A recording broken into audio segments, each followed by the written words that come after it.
साथियों good morning. साथियों 3:26 तक मैंने आपको वीडियो भेज दी है। इसके बाद क्वेश्चन नंबर 3:27 आ रहा है हमारे पास। अब हम इसको करेंगे। रिसर्च एप्टीट्यूड की सीरीज चल रही है, आपको पता ही होगा। 327 नंबर क्वेश्चन देखिए। जब शिक्षाविदों को, शिक्षाविद मतलब जो एजुकेशनिस्ट है यानी कि प्रोफेसर वगैरह, जब शिक्षाविदों को व्याख्यान देने अथवा कुछ विशिष्ट शिक्षा संबंधी प्रकरणों पर अपनी प्रस्तुति देने के लिए बुलाया जाता है तो यह कहलाता है, क्या कहलाता है ये देखना है। ABCD: प्रशिक्षण कार्यक्रम, सेमिनार, कार्यशाला या सिंपोजियम। ये 2014 में आया हुआ है नेट जेआरएफ के पेपर में। बहुत अच्छा क्वेश्चन है। देखिए, इसको बोलेंगे हम सेमिनार या संगोष्ठी। सेमिनार या संगोष्ठी एक सभा होती है जिसमें सूचनाओं के आदान प्रदान के साथ साथ परिचर्चा की जाती है। लेकिन संगोष्ठी सम्मेलन की अपेक्षा छोटे स्तर पर होती है। संगोष्ठी अधिक सीमित एवं औपचारिक प्रकृति की होती है, जबकि सम्मेलन अधिक विस्तृत एवं अनौपचारिक प्रकृति का होता है।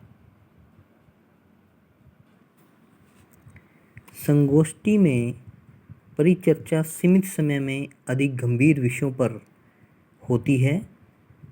प्रत्येक सदस्य को संगोष्ठी में विचार रखने पड़ते हैं, इसके बाद उस पर परिचर्चा शुरू होती है, यानी डिस्कशन शुरू होता है।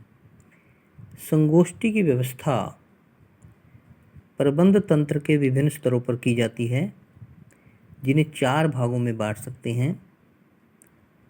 लघु विचार गोष्ठी, मुख्य विचार गोष्ठी, राष्ट्रीय विचार गोष्ठी, अंतर्राष्ट्रीय विचार गोष्ठी।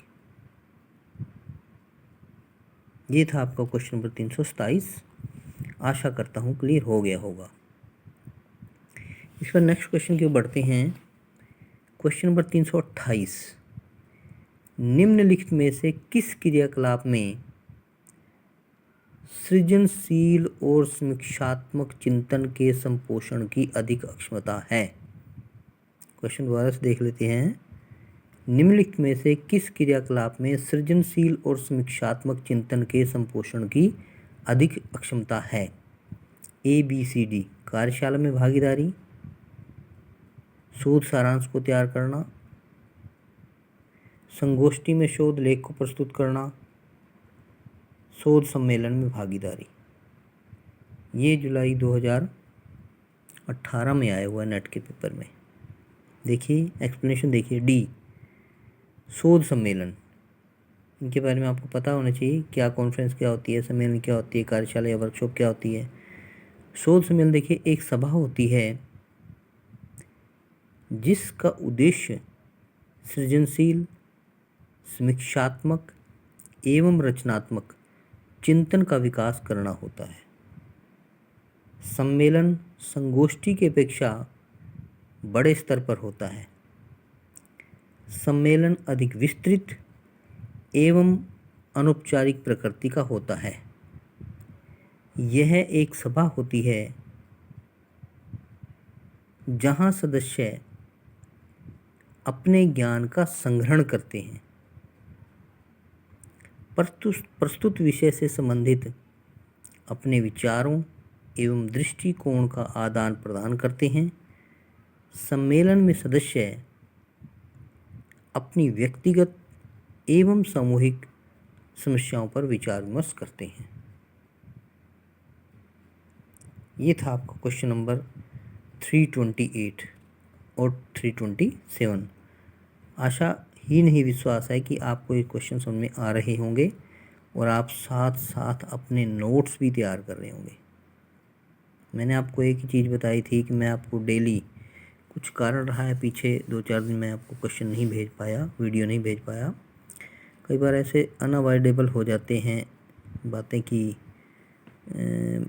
थोड़ा टिपिकल हो जाता है मैटर, तो अदरवाइज़ तो मैं आपको भेजता रहा हूँ सारी वीडियो में क्वेश्चन, और आपसे ये मैंने कहा था कि आपको पूरे क्वेश्चन पूरी सीरीज़ कराऊंगा मैं जितने भी हैं फर्स्ट पेपर की।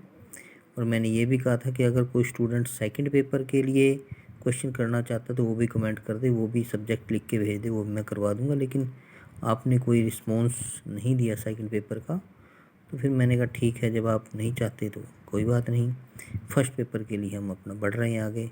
मैंने कहा था पंक्चुअलिटी ज़रूरी है, रेगुलर रहना ज़रूरी है। आपको मैंने ये भी बात बार बार बोली है कि मैं आपको एक ही दिन में अगर 50 क्वेश्चन भेज दूंगा तो वो आपके लिए सही नहीं रहेगा, क्योंकि तैयारी बनती है आहिस्ता आहिस्ता। तैयारी डेली रूटीन बहुत ज़रूरी है इसके लिए, और कुछ भी नहीं। अगर आपका रूटीन सही है ना, तो फिर आपको नेट जेआरएफ क्लियर करने से कोई भी नहीं रोक सकता। मैंने पहले भी बताया कि एक ही दिन में 50 क्वेश्चन, और एक दिन में 2 क्वेश्चन, और एक दिन में एक भी नहीं, तो वो रूटीन सही नहीं है। रूटीन यही है जो मैं आपको करवा रहा हूँ, फॉलो करिए इसको, बने रहिए। ज़्यादा बातें नहीं करते हम, इस वीडियो को यहाँ और करते हैं। थैंक यू, और बने रहिए, सब्सक्राइब करिए, शेयर करिए।